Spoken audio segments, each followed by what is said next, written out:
Welcome to the YouTube channel Math Skill.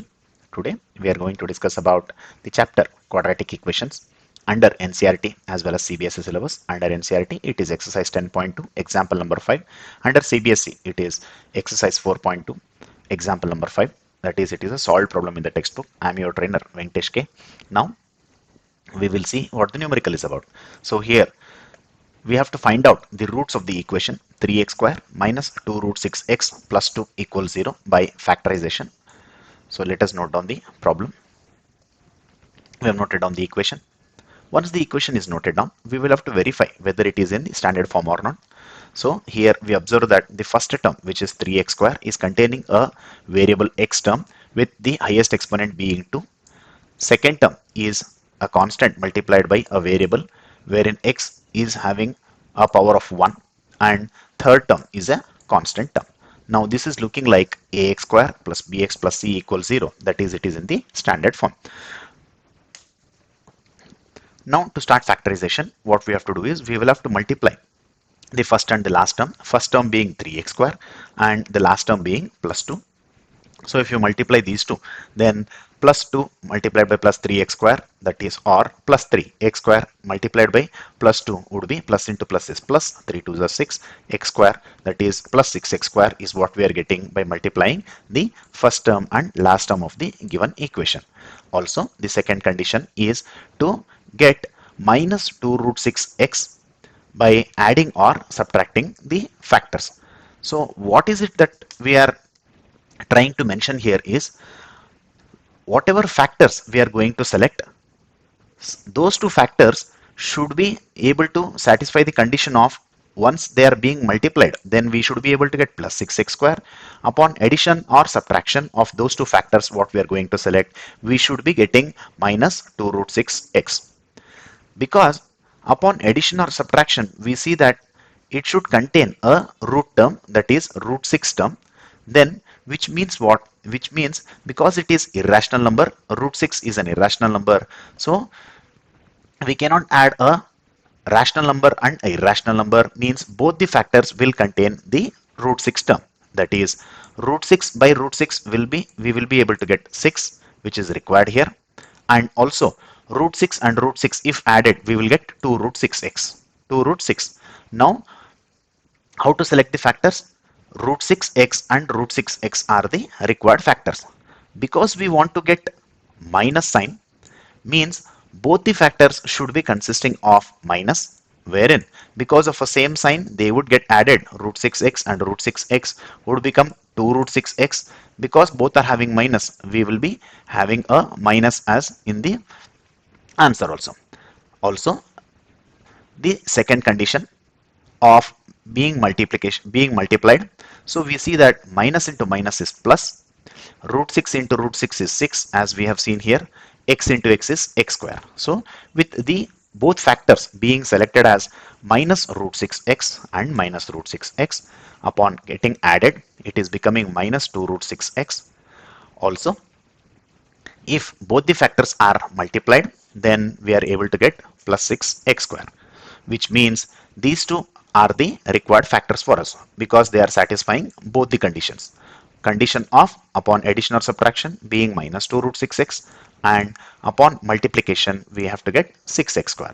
Since both conditions are getting satisfied, now what we will do is we will take these two factors, minus root 6x and minus root 6x, and substitute in place of the middle term, which is minus 2 root 6x.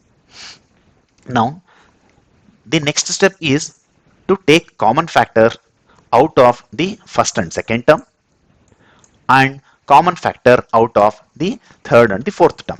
In order to take common factor, now let us learn something about the squares and square root, because that will be used here. We see that we can express 3 as root 3 by root 3. Whether it is correct or not, let us verify. 3 is equal to root 3 by root 3, or 3 is equal to root 3 whole square.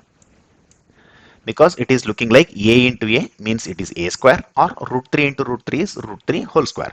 Now root 3 can be expressed as 3 power half because it is square root of 3. Therefore 3 is equal to 3 power half whole square. Now this is looking like a theory of indices formula, a power m whole power n, that is a power to a power, then power should be multiplied. That is, there is a power half to which there is a whole square, which means 3 power half multiplied by 2, which means m into n. Then these two will get cancelled. Therefore, 3 is equal to 3 is what we are getting here. That is, 3 can be expressed as root 3 by root 3. Similarly, 2 can also be expressed as root 2 by root 2.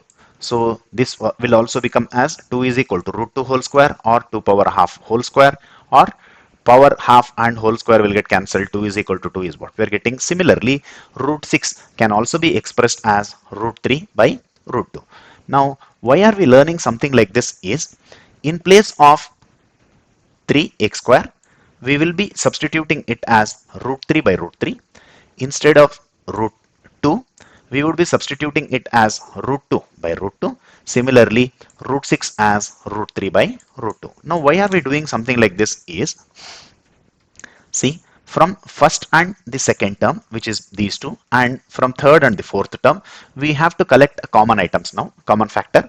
So, if we are able to express 3 as root 3 by root 3, root 6 as root 3 by root 2, then root 3x I will be able to take common. Then from first term, root 3x would be left, minus root 2 is left because I have taken root 3 and x as common. Now similarly, for the third and fourth term, I would be taking common something similarly. Now if I take common out of the first and second term, root 3x, if I take common, so out of 2 root 3, I have taken 1 root 3 as common, followed by out of x square, I have taken x common, then root 3 multiplied by x is left, that is this term, minus root 2 is left, which is the second term. Similarly, minus root 3 by root 2 into x plus root 2 by root 2 is these two terms. Out of these two terms, if I take root 2 as common, then root 3 multiplied by x is left, which I have taken here within bracket. Because I am taking minus root 2 out, so what is happening? Plus is becoming minus. Whether this is correct or not, let us check. Minus into minus is plus. Root 2 into root 2 is root 2 into root 2. Then I have not done any mistake. With this, what happens now? Root 3 minus x, sorry, root 3x minus root 2 is common between both the terms, first and second term. Now, if you take common root 3x minus root 2, then from first term, root 3x is left, that is this term, minus root 2 is left, which is the second term. Now we see that root 3x minus root 2 into root 3x minus root 2 is what I'm getting, which means it is root 3x minus root 2 whole square, or a into a is equal to 0, or a square is equal to 0, which means root 3x minus root 2 is equal to 0. Now, if you open bracket, the same term would continue, that is root 3x minus root 2 is equal to 0 is what I'm getting. Now, how to simplify? If you transpose this root 2 towards RHS, it would become minus root 2 would become plus root 2, or x is equal to square root of 2 by 3, which is the required answer. Therefore, for the given quadratic equation, 3x square minus 2 root 6x plus 2 equals 0, the roots are x is equal to square root of 2 by 3 and square root of 2 by 3. Thank you.